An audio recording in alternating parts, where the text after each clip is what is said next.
Hello everyone. In this video, we will learn about label encoding and understand why it is important in machine learning.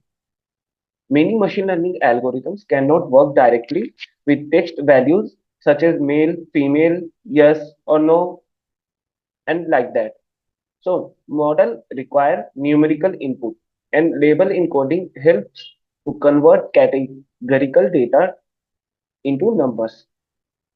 So, label encoding converts categorical values into numerical labels. Like for example, it will convert male to 0 and female to 1. It will make easier to machine learning to process with. So, why machine learning is important? Because label encoding is important because label encoding uh, uh, machine learning models works better with numerical data.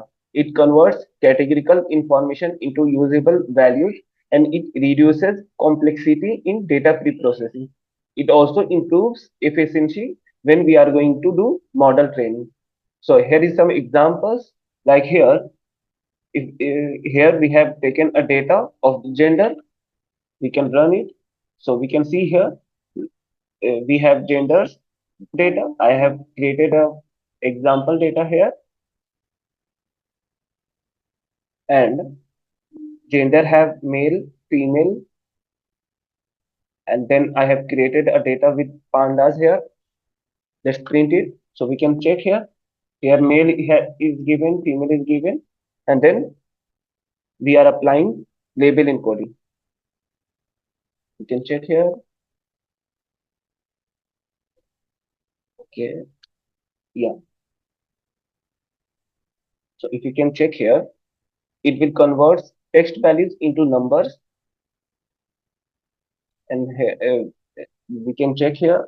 Label encoding is processing here, and we can check here like male has been converted into 1 and female has been converted into 0 if you can check here.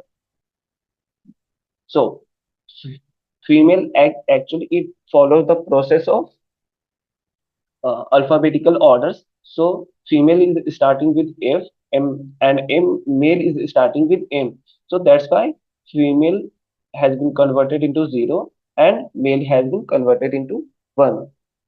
So, to be summarized, label encoding converts text data into numerical form, making datasets suitable for machine learning models and improving processing efficiency. Thank you guys. Thank you for watching.